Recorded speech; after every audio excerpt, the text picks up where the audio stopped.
Welcome to the Bad Bitches channel. Now, Omegaverse 101 by Amadea VT.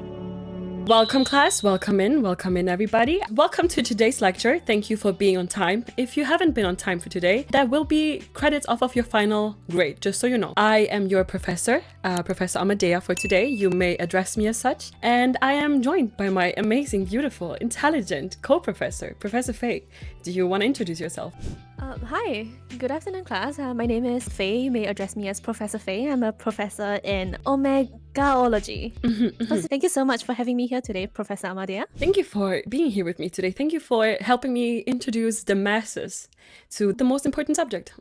Ready to get on with the lecture? Because I am so ready. Once again, today's class is gonna be Omegaverse 101. I will put out a little tiny disclaimer for today. In this talk, there are gonna be conversations regarding sex, gender, secondary gender, consent, and more sexual topics in this presentation. We are sharing this information from a POV of letting more people understand about the Omegaverse. It's all in good fun. It's not to validate or invalidate anyone's sexual or gender experience. And if this topic is potentially triggering to you, then please do look away. You don't have to stay here. And if it does make you uncomfortable at any point, again, you can just leave and don't feel bad about it. It's totally understandable. If you do need help in a medical professional way, then do please acquire this help. Again, there is also a trigger warning because some of the stories within the Omegaverse have very graphic scenes and are also non-consensual relationships. So if that is also something that you are very hardly against, we won't be mentioning them. I'm just saying they are part of this Omegaverse. Now that we got the disclaimer done, what is the Omegaverse? So the Omegaverse is a fictional alternate universe, and it has a way of depicting sex and relationships in a very animal-like way. Mostly it's based around two male characters, but there are also stories where there's a female-on-female character or a male-on-female character relationship. And the Omegaverse is basically built on the subjects of alpha, beta, and omega. We do have the alpha. It's the highest in the ranking. They are really dominant. They are the ones that can impregnate others, but they are not the ones that can be impregnated, except for the female alphas. They are the ones that still can get pregnant. Then the betas, they are basically just how we as humans function, okay? They are the majority of the population. They are the most similar to regular humans, and they don't usually have any connections to any of the alphas or omegas, and they also don't have any special physical parts about them, which some of the other genders do. And then there are the omegas, which in ranking, in hierarchy wise, they are the lowest. They are also really submissive towards the alphas, and these are the ones that can get pregnant, both female and male. Now, Professor, would you like to tell us a little bit about the Omegaverse and what it is technically based on? So the Omegaverse first came out based on a research by someone super duper long ago on the dynamics of a wolf pack in captivity.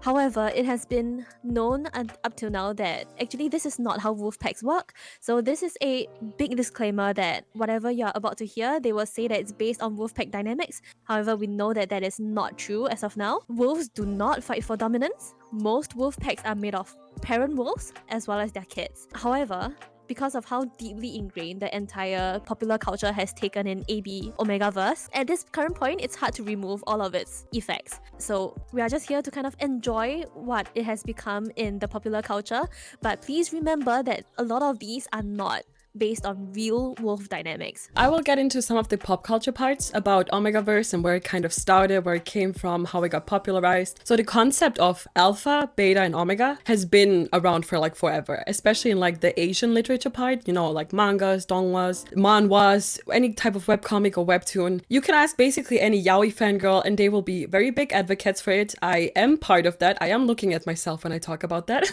Within the West specifically, the terminology, the actual word Omegaverse was first used in a supernatural fanfic. Then there was this fandom, which I think isn't as big anymore as it used to be, but it used to be pretty big. There was this fandom called the Super Who log fandom, which was basically a crossover of the supernatural fandom, the Doctor Who fandom, and the Sherlock Holmes fandom. And they kind of were the catalyst for the popularity of the Omegaverse within the West. And then, especially in recent years, on TikTok, the whole Omegaverse discussion has gone crazy. Everybody kind of uses it everywhere. everywhere. There are so many tags, there are so many uses for it. And also within the K-pop culture, Omegaverse has become like a huge thing. So it's been getting more and more popularized. And now we will actually get into more of the specific things. We will talk about the actual Omegaverse person, their genders, and everything. I hope everybody is ready. Within the Omegaverse, there are two types of genders that everybody takes on. Your first gender, your primary gender, is basically the one that you are born with, okay? So whether you are male or female, again, we are keeping these terms very close to this, like the Omegaverse. We're just talking about the facts here based on this universe. The secondary gender, imagine it as if you like go through puberty, okay? You reach a certain age, and at that age, you will start a process that is called presenting. Presenting means you display characteristics of a certain gender, meaning either you have alpha characteristics, you have beta characteristics, or you can have omega characteristics. You also start exuding pheromones. And based off of them, you can like to see what kind of like secondary gender you have. Let's get a little bit more into detail on all of the genders. Let's first talk about the alpha. Again, alphas are hierarchically, they are like the top. They have usually a more like large and buff and tall build. They're usually described as really handsome. They also usually describe them as the masculine gender within like all the secondary genders. They appear very intimidating and dominant. They have a thing that is called the alpha voice. Imagine it like the little growl that you can hear when like dogs growl at each other. It just means that they have a very commanding tone. But they also have another thing connected to their voice, which is called the croon. And the croon is basically like a very deep rumble that omegas can pick up. To the omegas, it will sound like a purr. It is there to help the alphas calm their own omegas down a little bit. So again, they are seen as like the top of the hierarchy. So they usually are presented as like people who are in CEO roles, or they are like bosses, basically anything where they take on like a leader role. They also experience something called the rut. And the rut is a biological cycle in which they become super horny, but they also kind of lose sense of everything like rational. They don't really like think in a rational way. They are like downplayed to like the most like basic instincts, basically just like surviving, as in like fucking, sleeping, pooping and peeing and eating. Nothing else matters. There's even stories where authors will depict alphas as like being unable to speak, being unable to change their clothes themselves, being unable to wash themselves. So yeah, they kind of like lose all senses, okay? Then another part that is really important about alphas, their penises, they have a thing that is called a knot. And a knot is when they are mating in like their rut, and it means their penis will swell up in like a bulb-like shape while they're like inside of an omega, while after they have like, you know, emptied out their semen inside of the omega, and it will like take on that shape in order to kind of lock in the semen within the other person so that they can make sure that pregnancy has like a higher percentage of happening. But yeah, again, there are also female alphas and there are male alphas. Both of them can be happening. In some stories, female alphas kind of like during their rut will grow a penis, most likely out of their clitoris. But in some stories, there's also the entire vulva will just kind of like change into a penis once they start presenting. That is like the main stuff you need to know about alphas. Next thing, really short, about betas, there's nothing much to say. Betas are kind of basic bitches. They are the most similar to like general humans. They don't have any specific characteristics or appearances. Male betas can get others pregnant and female ones cannot impregnate others. And they just tend to stay in relationships with like each other. They don't really go into relationships with alphas or omegas. Professor Faye, would you like to enlighten us on the omegas? Of course. For the omegas, they are generally depicted as having a smaller build in a very conventional way. They are very delicate and they are the gender with female characteristics. So when we are talking about, you know, being smaller, being slimmer, having childbirthing hips, stuff like that, dynamic-wise, they are also the ones that are submissive, especially towards alphas and betas. They are usually put in a caretaker kind of role. So they have an effect on both the alphas, but also more importantly to their children. They are going to be signs that, hey, I'm here to take care of you, you are going to be okay. So they bring a very calming atmosphere to the family. They experience something called the heat. The heat is also the biological cycle in which they are the most fertile, and at this point they crave sex with an alpha. During the heat, they will self-lubricate in order to knot easier with an alpha, because the knot is huge, and also depends on whether you're a female or a male omega. Male omegas do not have vaginas. They only have a cloaca, which exists in the same way that the rectum exists. And the rectum is not exactly the most slippery place to go into. So in order to deal with that, omegas will self-lubricate. Both male and female omegas can get pregnant. Male omegas can impregnate female ones, but a female omega cannot impregnate anyone. That's because they have a lack of penis. During their heat cycle, they will also experience this thing called nesting. Nesting is a process at which the omegas will crave a lot of warmth, a lot of comfort. They need to feel protected. They will tend to bring themselves into a smaller space where they can see what's going on around them, and they will gather blankets, pillows, or anything that feels like home, feels like comfort, feels like protection. That often means that they have an alpha smell attached to them. During this period, they can become very, very territorial and protective of their nest, because that's where they are going to be and that's where their kids are going to be. They have to make sure that it's very safe, and any disturbance to the nest can cause a lot of distress to our lovely omegas. And finally, we have two other enigmas of genders. The first is the enigma. Enigma is the rarest of all of our genders that are present in an Omegaverse. Not all Omegaverse stories is going to have enigmas, but the ones that I have that do have enigmas, extremely juicy. They are the alpha of alphas. They are even more aggressive than a usual alpha is, but also even more dominant than they are. They are superior in almost any other way. They are superior in their strength, intelligence, and also extremely charming. Yeah, they are the ultimate gender. Absolute baby makers. Baby makers. There are some stories that I've read where enigmas can turn alphas into omegas, so extremely juicy.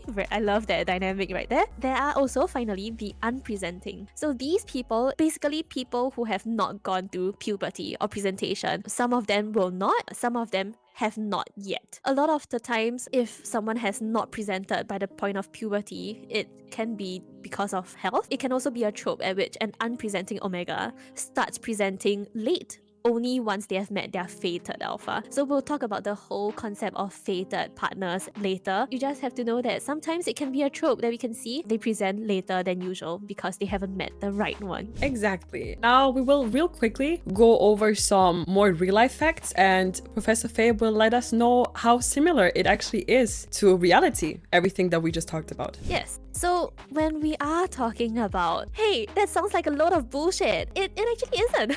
So sex determination is actually very complicated on humans. It's not just about your genes, whether you have the XY or XX combination. It's also referring to whether you have the SRY gene, as well as what kind of hormones you actually produce. So there can be people with XX genes, but they have the SRY genes, and that will cause them to present like a male. Gender and sex is not as clear-cut as you think they are. And also, how can it be that the vulva or the clitoris can become the penis? Well, actually, when you are in your mother's womb, the clitoris and the penis share the same beginnings. So they are grown from the same kind of cells, and the ovaries and testes share the same kind of cells in the beginnings too. So actually, it's not that you are only that tiny bit far away from being the other gender. So it's not that difficult for actually there to be a mix and match of different kinds of presentations and different kinds of organs. There are also situations at which we call the hermaphrodites. So hermaphrodites, there's two kinds, pseudo and actual hermaphrodites. These are people and animals that have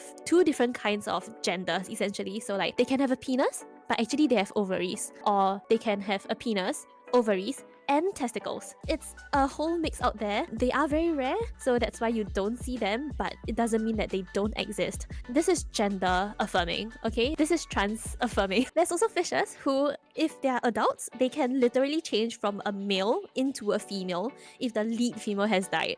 It is insane, but also extremely possible. So don't worry too much about genders. It is all amazing and wonderful. Well, now that we've heard a little bit of like the actual real life facts, let's get right back into the degeneracy. Why don't we? We are finally talking about the pheromones. Stinky. So pheromones, you have to imagine pheromones as like a scent given off by each person.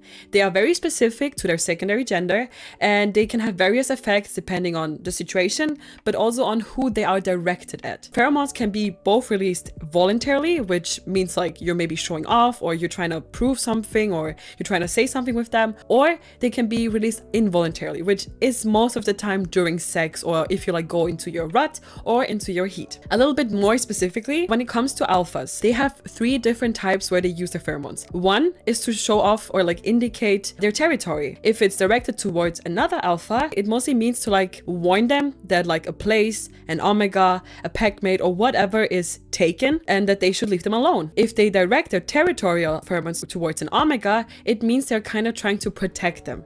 It's a very protective scent that they put on them. The second thing that it can indicate is anger. Again, if it is directed to another alpha, it is mostly to show off like aggression, or, you know, to tell them to back off. If it is directed at another omega, it just basically means to make the omega submissive or make the omega kind of weaker. And obviously it also has a very hard indication for like sexual interest. That is like, I think, the number one thing we're actually like discussing in this entire thing. But yeah, alpha pheromones, when they use them, they can technically send omegas into an induced heat, which basically means they are forcing their heat to come out. This can specifically happen when like an alpha is in a rut, because at this point the pheromones are so much stronger than when they are not in a rut. In general, as we talked about hierarchy before, even in this there's like a hierarchy level to it all. The alpha pheromones are a lot stronger, have way harder effects on omegas than like omega pheromones do on alphas. So when it comes to omegas can let other omegas feel their pheromones, okay? But they don't have any effect on them. Like they can tell, okay, that's an omega, they're exuding their pheromones right now, doesn't have anything to do with me. But when it comes to alphas, it can either be in the sexual interest, or it can just have like a calming effect on them. Mostly used when an alpha and an omega are actually, you know, bonded, they're together, they're a pair. They use it when their alpha is maybe losing it a little bit, maybe they're getting angry at somebody else. They can use their pheromones to tell them like, babe, it's all good, calm down, you know, calm your tits. As with the alpha, the omega can technically also send an alpha into like what we call a pseudo rut with the help of their pheromones, meaning the alpha sexual urges are like increased a lot more, but they don't lose their like rational thinking as much as they would if they were in an actual rut. As I've said before, omega pheromones are a lot weaker in general than alpha pheromones. Obviously there's also like always different situations and everything, but this is like all speaking very generally. Betas, again, kind of basic bitches. They can produce pheromones. They usually can't even feel or smell the pheromones that alphas and omegas produce. Now, when we're talking about pheromones, another thing we need to mention are the scent glands. Scent glands are areas on your body that hold and release your scent or your pheromones. The location, it always varies depending on, first of all, your secondary gender, but second of all, also on your age. The most common places are the neck or the genitals. Some glands release more pheromones and like more intense pheromones than others do. And the pheromones that they do release, again, they can either be soothing, warning, they can have like a sexual effect. It all depends on like what the person is trying to say or what the person is trying to feel or like what they feel in general. Before people in the Omegaverse start presenting, so before they go through their quote unquote puberty, these scent glands aren't really obvious, because if they were obvious, you could tell which one is an alpha, which one is an omega. Once they do start presenting, they become bigger, they increase in size, and they become more obvious. And during their heat or their ruts, that's when they're like the most visible. And these scent glands are like the parts where the alpha will basically bite their omega in order to show like their claim over or their bond with them. So there is this thing within the Omegaverse that is called scenting. A scenting is a behavior in which partners will like rub body parts, not in a sexual way. So they will like rub each body parts on each other. With that, they will leave each other's scent on each other to kind of indicate, okay, yes, that person is my person. Obviously, when it comes to scenting, there are parts that are more effective. For example, if you were to put your own sweat that comes out of your scent glands, or I'm gonna say it, if you kind of smear your cum on the other person, on your omega, for example, the scent will be a lot more intense. Like the most common way of scenting is when you, for example, nuzzle their neck. So compared to pheromones, scenting, you need direct body contact. You need to touch each other. With pheromones, it's like you can kind of get affected by them just by being in the same room. But scenting does have like a way more and like way bigger effect on leaving your scent on the other person than just like pheromones would by themselves. Therefore, you have to imagine it like this. Scent glands are very private and very sensitive areas. So you shouldn't accidentally expose them or like come in contact with scent glands if the other person didn't give you consent. This is like pretty much frowned upon. Touching somebody's scent glands without their permission is actually seen as harassment. So showing somebody your scent glands is a display of trust and affection. So most of the time it will just happen between an alpha and an omega that are in like an actual relationship with each other. When we talk about the alphas, their scent glands, they cover way more skin than the omega, because they are the ones that kind of have to leave the scent on their omega to like show off that this is mine. Again, we're talking about the whole wolf claiming and I'm the alpha and I own everything. So they are kind of like depicted as like, oh yeah, I need way more of this so I can put way more scent on my person and show everybody else that they're mine. Because alphas take over like a very protective role, they do have multiple and like way stronger glands, and this helps them like protect their lover. In some stories, alphas even have glands on their fingers, as you can see here, which can lead to accidental scenting, which makes a lot of problems in some stories. With the omega, since they have the predisposition to be caretakers, all of their scents have like a very calming and soothing effect, and their areas tend to be way more sensitive, and some of the glands will only like develop when they are actually pregnant or like after pregnancy. Most of them are around the breast area or around the tummy. They will only show off once they have been pregnant or they are during pregnancy. And then with betas, they don't really have any glands, like they're the weakest. They don't have any effects on the other two, and theirs often carry a very neutral or like no scent at all. Now, once again, Professor Faye will teach us about how close and how real this is compared to IRL biology.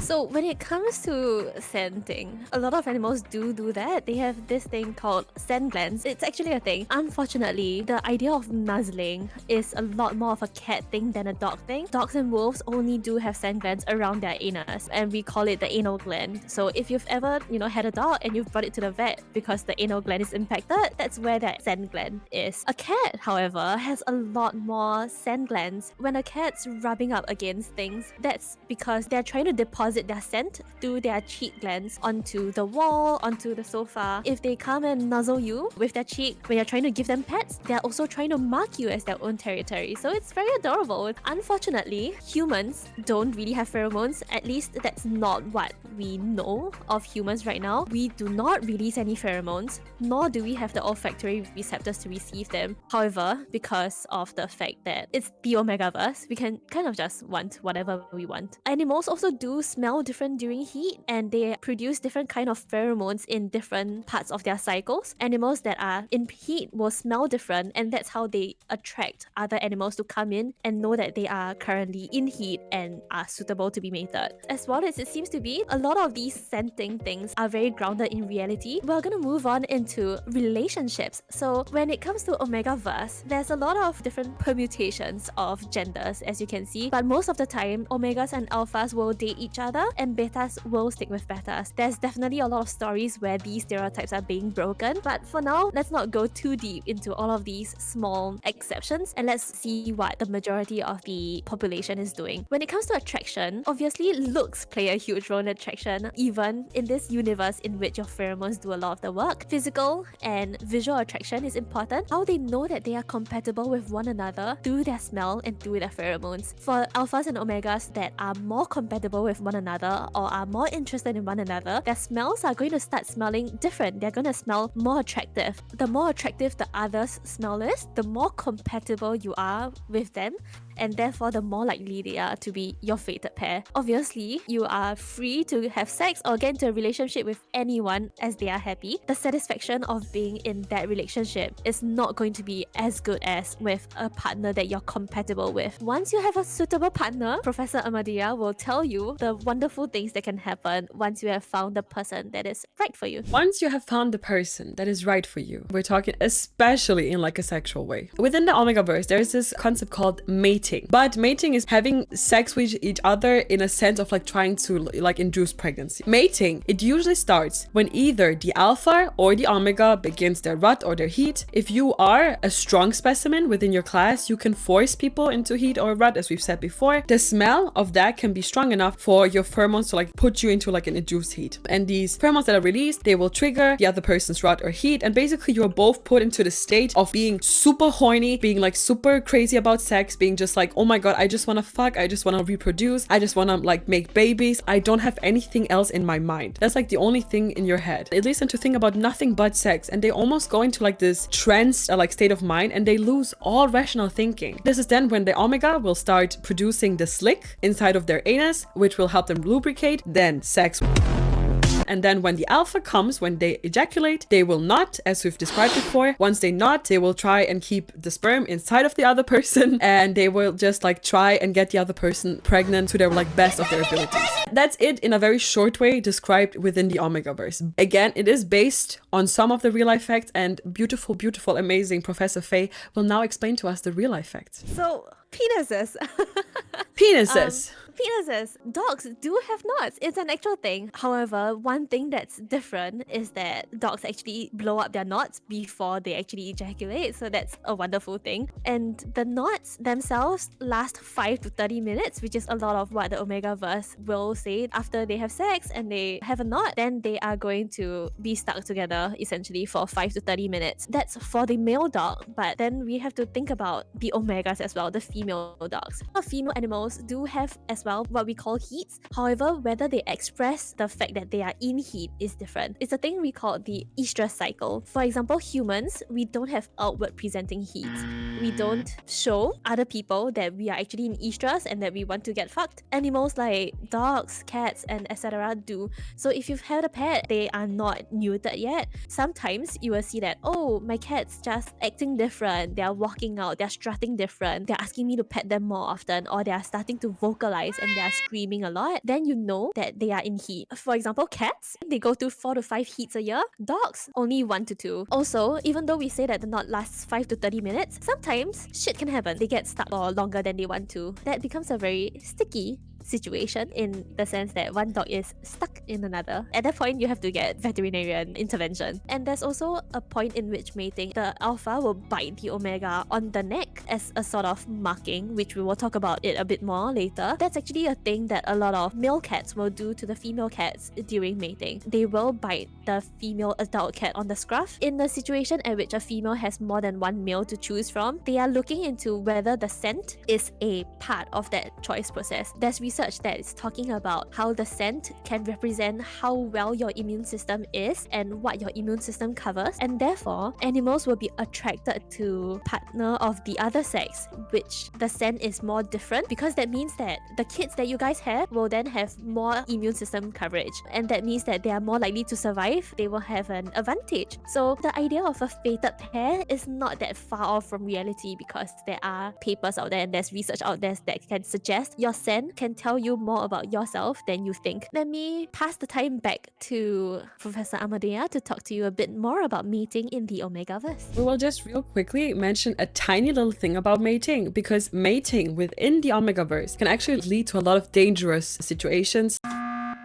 For example, if you are an omega and you are around an alpha and they force you to go into heat, they are basically forcing you into a sexual relationship with them. They are forcing themselves on you. Same the other way around. You could be an omega that has like super strong pheromones, or you find like an alpha in like a delicate situation and you use your pheromones to get him to, you know, want to involve like into a sexual relationship with you, even though this alpha might already have another partner, or they might want to like try and stay abstinent. All of this leads to like a lot of implied abuse and harassment, which is again why a lot of Omegaverse has like trigger warnings when it comes to like the stories. I did put out a disclaimer in the beginning, but just to make sure again, especially like with the mating and everything with the pheromones, a lot of the stuff can lead to stories that not everybody might be okay with. That's a little bit more on the mating. Now we will get into some of the stuff that happens during the mating. So we will talk about bites, marks, and permanent marks. So there are usually several levels of marking that an alpha can do to an omega. We have discussed this before. This usually happens on like the scent glands. The first level is bites. They pretty much are similar to like normal marks that like humans do. They're just like a sign that you've had sex with a person. They don't mean anything special and they don't impact the future either of the omega nor of the alpha. Marks, these are bites that are over the scent glands, okay? And this is important because they are over the scent glands. They're kind of like temporary marks that indicate that an omega is in like a relationship, that they are like temporarily taken by an alpha. They're more in like a casual relationship, you know, they're just like boyfriend, girlfriend situation, maybe even just like hookup partners. It's nothing like for life. It's nothing that will like change your future for like the entirety. These are produced at like any point in time. You can bite them on like the scent glands whenever you want, and they're like made temporarily by the injection of pheromones into like the partner's scent glands, and that again leaves like the scent to like mingle on the omega, and it like kind of indicates to other people like, oh, this person is taken, don't come close to them, that person is mine. And then we are talking about permanent marks, and permanent marks are the bites that also happen on scent glands, but these are permanent and they are done during ruts or heat heat. These happen at the same time as like nodding happens. They never go away, and they basically mark you for life. They will create something that we call a bond, which we will talk about in a second. What happens afterwards is that the pheromones that the omega has and the pheromones that the alpha has, they will kind of intermingle and create somewhat of a new scent, indicating that, okay, these people are like together for life. Again, you find their scent glands and you bite them really hard. Usually that bite mark will also never leave. Like it will stay on your body for the rest of your life and it will just never leave. Most of the time it is on the neck. Actually, another part that I just remembered, in a lot of Omegaverse stories, a lot of Omegas will wear collars, but not to indicate that they are taken, but they will wear them to protect themselves, because you never know when you might run into an alpha in rut that's like, you know, out of his mind. They don't know what they're happening, because if they end up biting you, they could like bond with you, they could mate with you, everything could happen. So they use these collars as like some sort of like protection in order to like never get bitten by them. I just wanted to add in a little on the permanent mark things. It's basically like a scar. I don't know if you've injured yourself deep enough that it doesn't really heal properly and it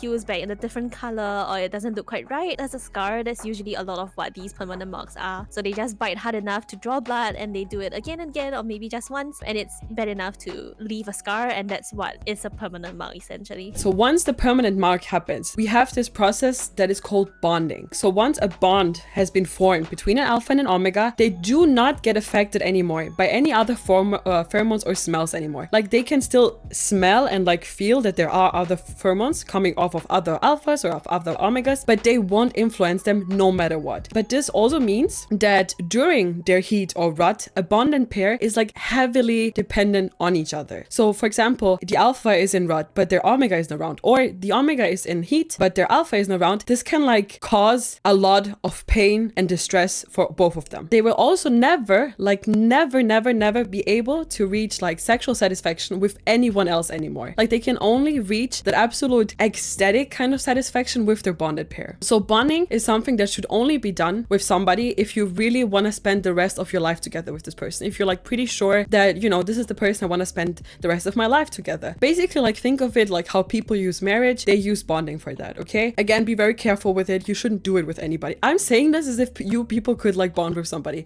I didn't mean to explain it in that way.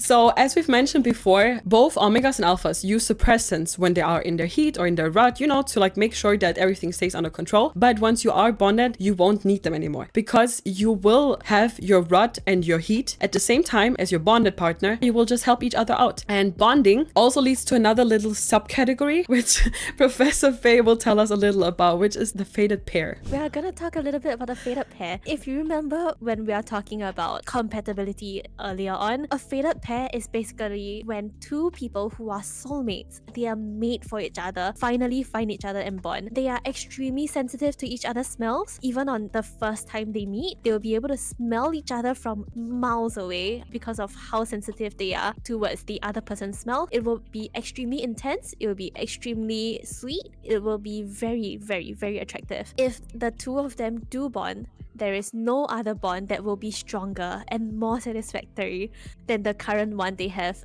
between a fated pair. The alpha will feel as though the omega was born to be theirs. Their hunter and prey instincts will kick in, and they cannot stand being apart from their omega, and they will want this one person for their entire life. The omega will also feel the safest that they will ever be, but also the most submissive towards their fated alpha, because this is the person that's going to protect them for the rest of their life. So we've heard a lot about bonding and fated pair, but what happens if an accident happens, one of them dies, or they are made to separate? We have two different situations. Either the alpha has decided to leave the omega, as in physically and emotionally leave the omega for another omega. So for example, they've bonded with one omega and then decided to bond with another one. The first omega is left with an initial bond. However, with the departure of the alpha that they are dependent on, leaves the omega in extreme agony. They will suffer a lot. They can end up stop eating, stop drinking, stop taking care of themselves because of how much they are missing the nourishment that they are getting from their alpha. They can also end up with a lot of major mental issues or even death in very severe stories. A lot of them are left behind and they have no one and nowhere to turn to for help. Society also do tend to shut them out. The analogy is as though it was 300 years ago and women who are divorced are basically socially cast out. It's that kind of situations. if the alpha has emotionally left or physically left. Like, for example, they have passed away in an accident. It's usually bad news for the Omega. However, there are some world building at which they suggest that the bond can be removed, either through a lot of medical therapy or extensive surgery. Because of the fact that the bond is held in the neck scent glands, some of them will suggest that, hey, if we surgically remove the scent glands, then we'll be able to remove the bond.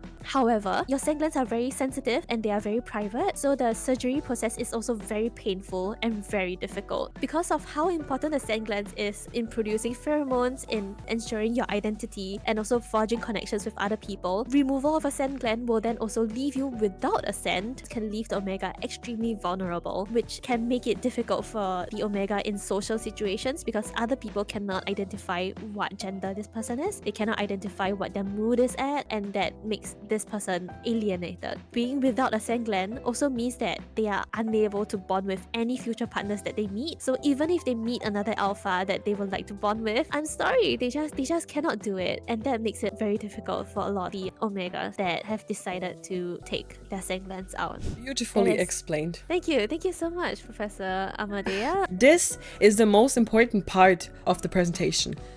My recommendations. But yeah, that is basically, I would say, all the basic stuff. We did good. I was scared.